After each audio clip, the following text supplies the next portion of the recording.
One, you know how it's one of those times where we got to talk about Manchester United and some breaking news. But let's start with what we're hearing lately. As we get into it, guys, smash that like button. Let me know what you're thinking. Good morning to everyone. And if you're new, smash the subscribe button, guys. Let's get right into this news.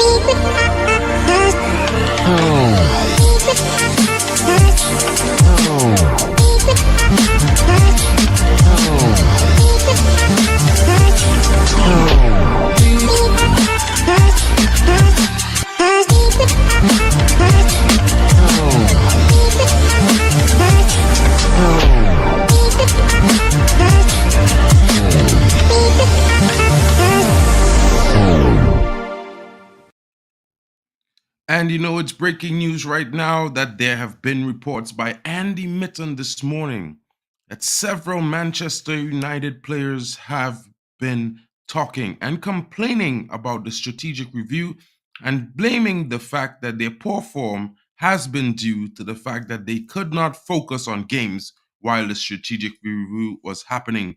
Guys, what sort of rubbish is this? And if I was to be the Manchester United investor of 25% or a CEO at Manchester United, you know what I would be doing? I'd be ringing Andy Mitten up right now. I need those names. And I will be investigating this and getting those players out of this club. Because you are paid to do one job. And that one job is to play football, and you are paid enormous wages weekly. The wages some people make in a year, some people don't even make what they make in 2 days in 1 year. But these guys have the gall, the the audacity to complain and blame their poor performances on something other than them not being professional. Guys, what are your thoughts? Get in the comments. Let me know what you're thinking. I see Stephanie Griffith is here as usual. Good morning to you, Stephanie Griffith. Hope you're having a great day. I know I'm late. It's 4:30 a.m. in the U. Bang. What's up, GV? Good morning to you. What's going on in NY? Yeah, I woke up late, guys. I'm so sorry, GB. Hope you're having a good morning, my bro. But I'm here now and I'm bringing the information to you guys. And as I'm talking about it, it's just getting me more and more frustrated because these players have not been performing for a long time. And several managers have wanted to get them out of the club. And the ownership and the board has persisted with these players, knowing the issues and the problems that these players have brought to this club. These guys, we would like to back these players. And, for me, they're players of Manchester United, so I'm always going to back them. But I'm never going to back the players above a manager, because at the end of the day, the manager is the one that sees these players' performances and sees what's happening when we don't see what's going on. So I would never take my view above a manager's, and the fact that these players could blame their poor form on the strategic review and the transfer negotiations that were drawn out is enough to say that it's time these players leave, whoever they might be. And I won't name any names because I don't know who players they are. But whoever you are, as a Manchester United player, to blame your poor form on the way the club is run while you're making an enormous wage weekly, you should be disappointing in yourself, bro. Because you haven't had the gall or the courage to work your hardest and give your best effort, because you already earning a wage.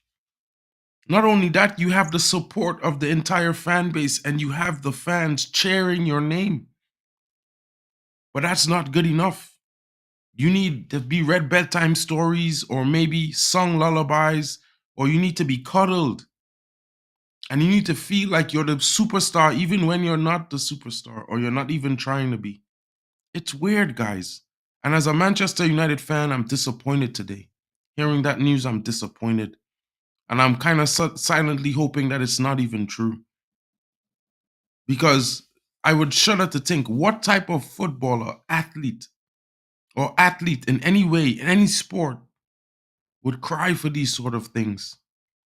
Athletes supposed to be people who are more determined, more perseverant, have a stronger mental than most.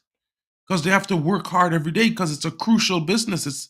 It's about meritocracy. It's not about popularity in sports anymore. You have to be the best and continue being the best to be the one that everyone talks about. You have to win things if you want to be successful, if you want to be a legend of the game. You have to win things. And that starts with you looking in the mirror. But enough of that. Let's move on to some other news, guys. And we're going on to the predicted 11 for the FA Cup tie versus Wigan, guys. And let's move it right along. Guys, let me know what you're thinking. How do you feel about the FA Cup? What do you think is going to happen? And what do you think Manchester United is going to do? As I show you the predicted 11, first start of the season for talented young winger Amad Diallo. Guys, Eric Ten Hag has confirmed goalkeeper Andrew Nala will feature in Manchester United's FA Cup third round tie against Wigan Athletic. The Cameroonian international will soon jet off for African Cup of Nations, but he will be staying for the next two matches against Wigan and Tottenham before joining up with Cameroon squad in the Ivory Coast. In turn, this means backup keeper Alta Bayanda will have to wait longer for his United debut. The manager also said in his press conference that he is more or less expects to have the same squad available to the one who lost to Nottingham Forest last weekend. Guys, your thoughts in the comments. Let me know what you're thinking. Casemiro and Lisandro Martinez excited fans by returning to training with the first team group during the week, although it is thought that at the Gist game may come too soon for the pair. The predicted 11 versus Wigan Athletic will be between the posts. Onana will be between the posts. In front of him will be a back four consisting of Aaron Wan-Bissaka, Rafael Varane, Johnny Evans, and Diego Dalot. The midfield trio will be made up of Kobbie Mainoo, Christian Eriksen, and club captain Bruno Fernandes. Rasmus Højlund remains a doubt, which means we'll see Marcus Rashford lead the line again. On the wings, we could see Alejandro Garnacho joined by Amad Diallo, who could get his first start of the season, guys. Manchester United predicted 11 again. Aaron Onana, Wan-Bissaka, Varane, Evans, Dalot, Mainoo, Eriksen, Fernandes, Ahmad, Rashford, and Garnacho. Guys, let me know, what are your thoughts? What are your thoughts about this starting 11? I think this is going to be exciting, to be fair. You know what I mean? Having Amad Diallo get a start, his first start of the season, is going to make things really, really good for him. I think it's going to be fun and interesting. What are your thoughts, guys? Get in the comments. Let me know what you're thinking. Let's see who's in the comments here. Let's see who's getting in. I see Stephanie's getting in. Yes, GB, I've made it to the stream. Yeah, that lineup sounds pretty good to me as well, GB. It's one of those things where I think Anthony has actually showed really good form in the last five of 6 games. But this last game, he really wasn't at it. I think maybe he might be injured. I feel like the news reports on his injury when he pulled his hamstring during the game is not being reported, because everyone wants to keep the agenda on certain players, on certain managers, just like they're trying to get Eric Ten Hag fired, when Poch has certainly underperformed, as well as Eddie Howe, who have both done worse than him in both his first season and his second season thus far. Guys, what are your thoughts? Let me know what you're thinking. Marcus Rashford leading the line. I'm not 100% secure about it, but at the same time, I will think to myself that let's hope, with the change in direction and the reports that we've been hearing, that Marcus Rashford will show some cojones, if I might say that, and perform, give us a courageous performance. Maybe find another purple patch like he had last season. I would be hoping for something like that, because at the end of the day, I'm a Manchester United fan, and I would like my team to succeed. At the same time, GB.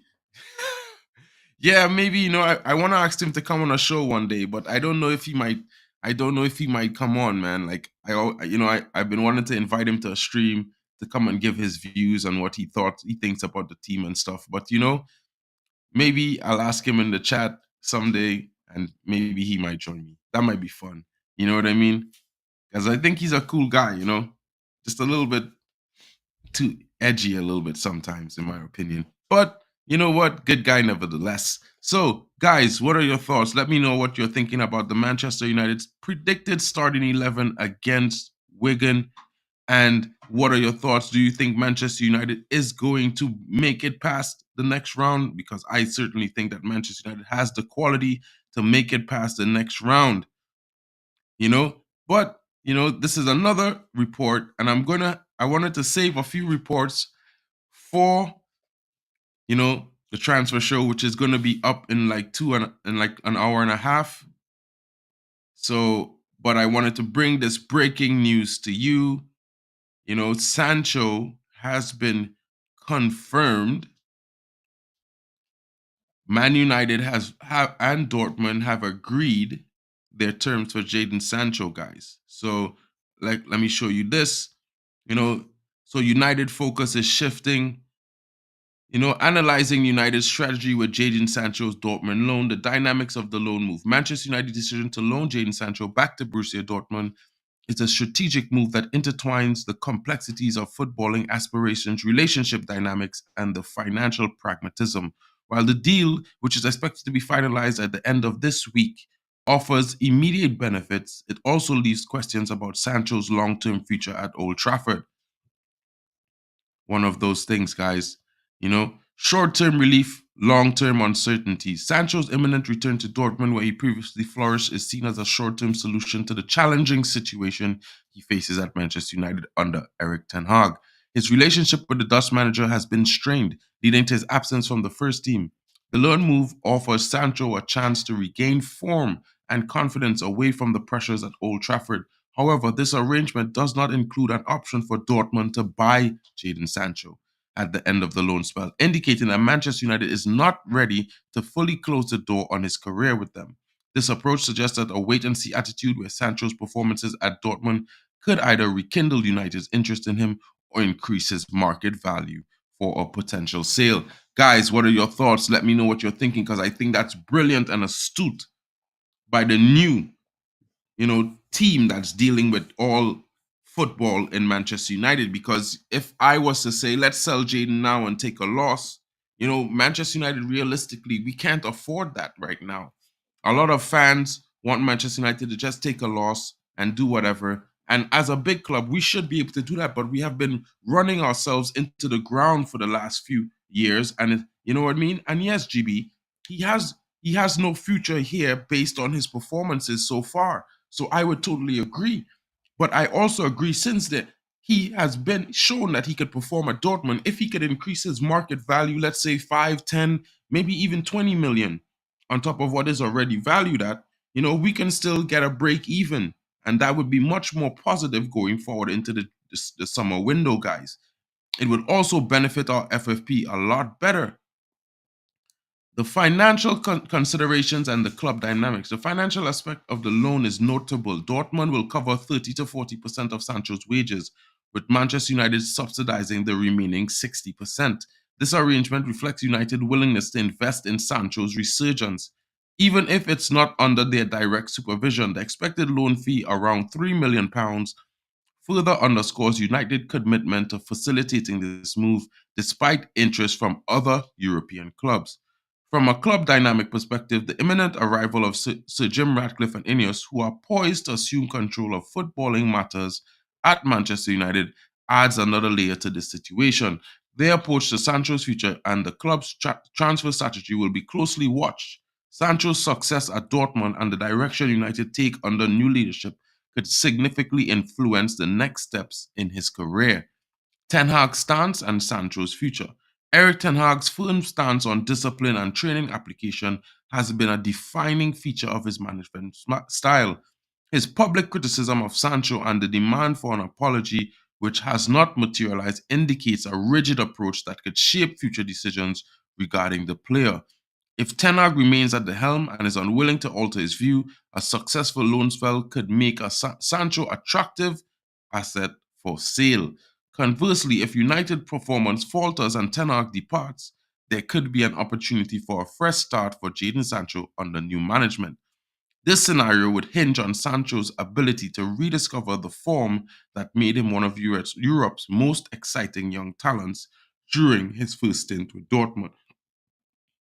Excuse me. Dortmund's role and expectations. For Dortmund, the loan represents an opportunity to reintegrate a proven talent into their squad. The eagerness to assess his fitness and integrate him into their warm weather training camp in Marbella demonstrates their commitment to revitalizing his career. Dortmund's partial contribution to his wage and loan fee reflect their investment into this endeavor. In conclusion, Jadon Sancho's move to Dortmund is a multifaceted decision made by Manchester United, balancing immediate needs with long term strategic consideration. The success of this move will depend on Sancho's performances in Germany and Manchester United's direction on the potential new leadership. Also, Eric Ten Hag's future at this club. Guys, get in the comments. Let me know what you're thinking. Yes, it wasn't criticism, it was the truth. GB, but you know they have to make things sound pretty good, and with their agenda against Eric Ten Hag, they are always going to say these things in this way. You know what I mean?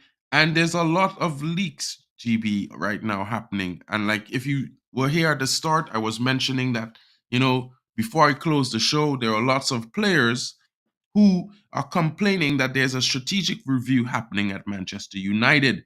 And they're complaining because they're saying that this strategic review is the reason why their performances have not been good. They have not been able to focus and continue to do what they were doing, being the best that they can be, with the fervent question of their abilities in the back of their minds.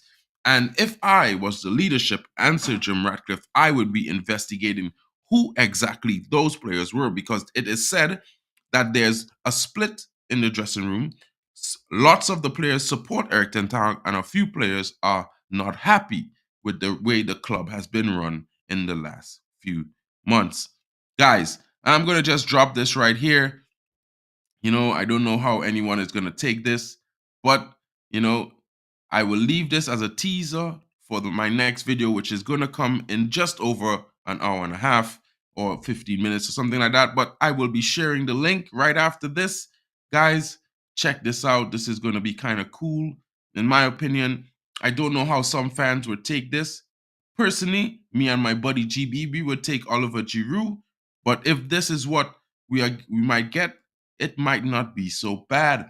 A proven goal scorer, who can also integrate and coach Hoyland, that will help us win games in the future. And this is exactly what they need.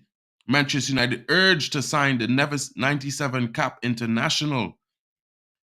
Former Manchester United striker Luis Saha has revealed that the Red Devils should look to sign Karim Benzema. He would transform them in attack. The former Real Madrid striker is linked with a move away from the Saudi Pro League just after 6 months after joining Al Ittihad. There have been rumors that the player is looking for a way out, and it remains to see where he ends up. It is no secret that Manchester United need to add more goals to their attack, and Benzema is a proven goal scorer. Benzema would change United's attack, and that's exactly what they need. He would score goals and ensure better team play. For now, it's just a dream, but Karim is still very professional, Saha claimed as per quotes from Dario AS. The 36-year-old has shown his quality with Real Madrid and the French national team over the years. He could prove to be a major upgrade on players like Marcus Rashford and Rasmus Højlund. Manchester United have struggled to score goals, and they need to address this problem if they want to finish the season strongly and secure Champions League qualification. Signing Benzema on a short-term deal would certainly be wise bits of business. Guys, what are your thoughts? Let me know in the comments. Let me know what you're thinking. I already let you guys know I would have preferred to get Oliver Giroud. What time, GB? It's gonna be in an hour and 15 minutes, I believe. Let me just double check right now for you.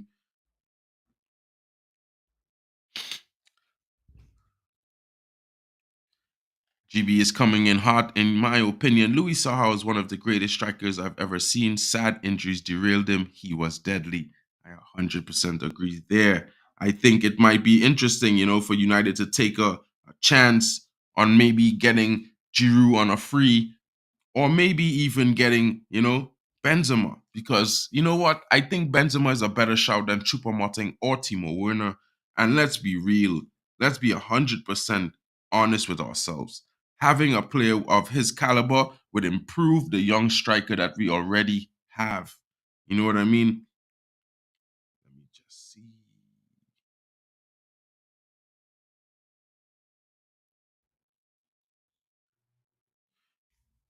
Yeah, GB. Oh, so the transfer market stream where I'm going to talk about all the player moves and all the players that, and some of the loan deals that may have been electric in the last few weeks, but have certainly fallen apart in the last few hours. It starts in an hour and 15 minutes, guys, at 2:15. So I will be back with you shortly. Guys, thank you for joining me. GB, you know how it is, man. You know how it is, my bro. And as I showed you before, guys, let me just show you again. This is the current team selection for the cup tie against Wigan.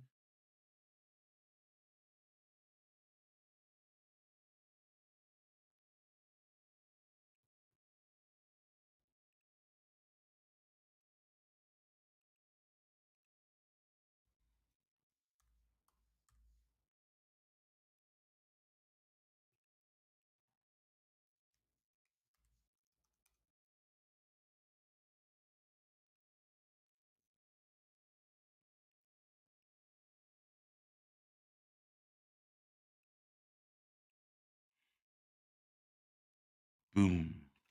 Yes, guys. So this is the current starting 11 predicted right now for the cup tie against Wigan, guys, for the FA Cup round. So this is team news. The starting lineup is said to be Alejandro Garnacho. Oh, Rasmus Højlund is injured, guys. My bad. My bad. My ultimate bad. Marcus Rashford.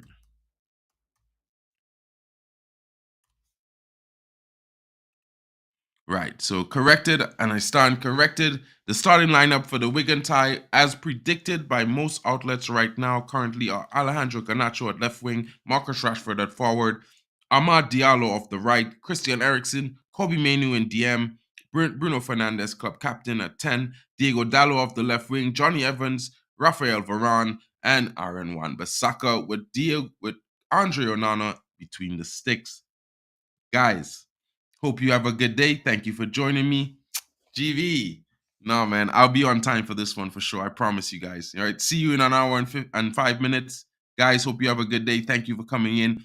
If you're new, smash that subscribe button, hit the notification bell, and let me know what you're thinking. If you're now catching up in the non-live section, don't forget to hit that like button and leave your comments. It will all be read out and in the next stream.